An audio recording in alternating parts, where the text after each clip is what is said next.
I know I said in my community tab that I'm going to be taking a couple days off, but we're going to start that from tomorrow. So if you guys have been paying attention this past week, there's been a lot of craziness in regards to the running backs of the NFL. The Jacksonville Jaguars cut their former first-round pick, Leonard Fournette, who was drafted several picks ahead of Alvin Kamara and was the #1 running back pick in the 2017 NFL draft that featured a ton of good running backs.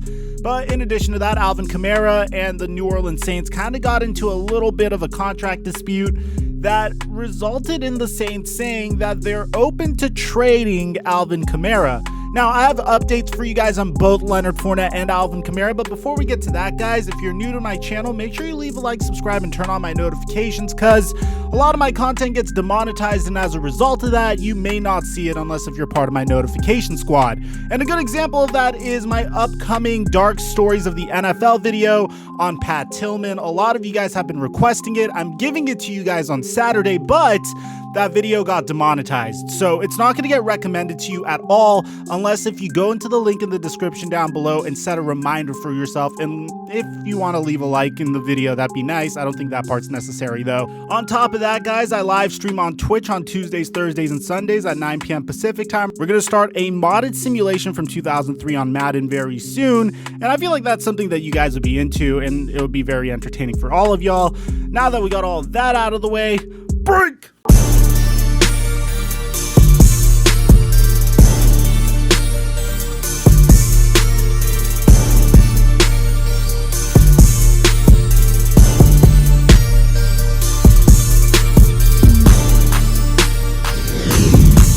Mic check 1 2 1 2. What's going on, everybody? Yesterday, I uploaded a video on Alvin Kamara, and of course, most of you guys that are familiar with my channel appreciated it, and the people that didn't really know much about my channel accused me of making stuff up and clickbaiting and all of that. Well, that source was straight from Josina Anderson, and I was just reporting what I heard, but we do have an update on the situation. I'm also going to give you guys my interpretation of everything that's going on. Today, Alvin Kamara returned to Saints practice and had a nice little talk with Sean Payton, and it seems like each side is starting to cool down a little bit, although it appears as though the Saints wouldn't mind trading Kamara for a first-round draft pick. Now, I don't know if now that Kamara's back in practice, if they're still holding true to that, because I could understand the argument for that, understanding the fact that you're going to have to pay Kamara a lot of money as a running back, and teams are still a little bit skeptical about investing so heavily in the running back position. But for now, in the meantime, it looks like the Saints have Kamara back. He's going to be all in for this season, and it looks like cooler heads are prevailing. Now, I don't know 100% if they would still trade him. I don't know if that's a smokescreen or if they're being serious, because you could see the argument for trading him and the argument for not trading him. The argument for trading him is the fact that in a year or two, he might be expendable on a team that doesn't feature Drew Brees. But in the meantime, when you're trying to make a run at the Super Bowl, it makes the most sense to try to keep Kamara if you can. So that one part about whether they're still looking into trading him or open to trading him is still a little shaky from my end.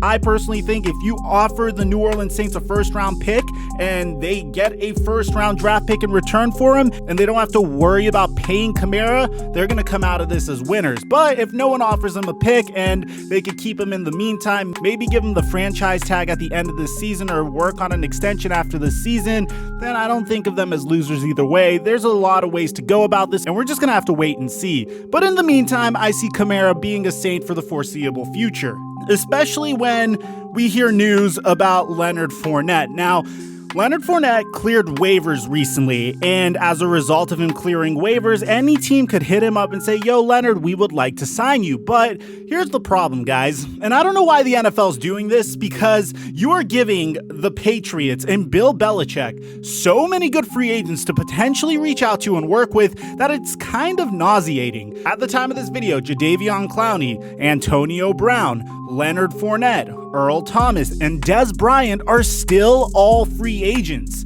And you already gave the New England Patriots a very good quarterback, an MVP, a potentially MVP caliber quarterback, for a non-guaranteed deal or a deal that was only giving him $1 million guaranteed, something disgusting like that. Now you're about to give Bill Belichick, who is apparently very interested in Leonard Fournette, another player that was a top 5 draft pick, that was the #1 ranked recruit coming out of high school for LSU, and you're going to give him a tandem of Leonard Fournette and Cam Newton to work with in their first year.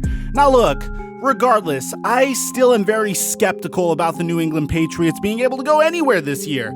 At the end of the day, they're losing a big chunk of their defense. A lot of their Pro Bowlers aren't going to be able to make it this year either. Dante Hightower is out for the season and is withdrawing from the season. And the fact of the matter remains that the New England Patriots still do not have any good wide receivers on the roster. Except for Julian Edelman, of course. They lost Rob Gronkowski as well. So at the end of the day, I still think this is a team that might be on the outside looking in terms of the playoff picture. But if you're giving Bill Belichick Leonard Fournette and Cam Newton to work with in this year, then that's going to be a little scary to go up against, man, because not only do they already have Sony Michel and James White, but you're also going to be rotating a player that has the potential to be an every down back. Now, again, I understand a lot of Jacksonville Jaguars fans said in my Leonard Fournette video that he's not that good, and I respect that. But at the end of the day, he's still fairly young. Bear in mind, this is a guy that's only 25 years old, and yeah, his first season he had a 3.9 yards per carry average. His second season was abysmal, 3.3, but he was also injured for the majority of that year. And in his final season last year, it seemed like he's getting a little bit better, averaging 4.3 yards per carry, and also becoming a factor in the receiving game as well, being able to put up 522 yards receiving in addition to his 1,152 yards rushing. So I don't think he's horrific. I think Leonard Fournette is maybe slightly above average, and I don't think that's a stretch by any means whatsoever.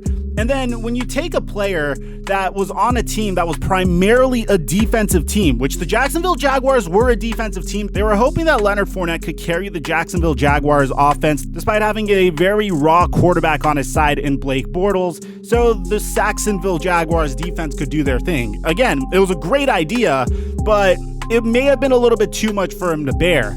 And it's not like he had Doug Marrone over there scheming for him and creating great plays for him. It's not like the Jaguars had remarkable play design either. But when you go to the New England Patriots, things are a little bit different. You have Bill Belichick over there, who's a defensive mastermind and just a freaking game planning wizard.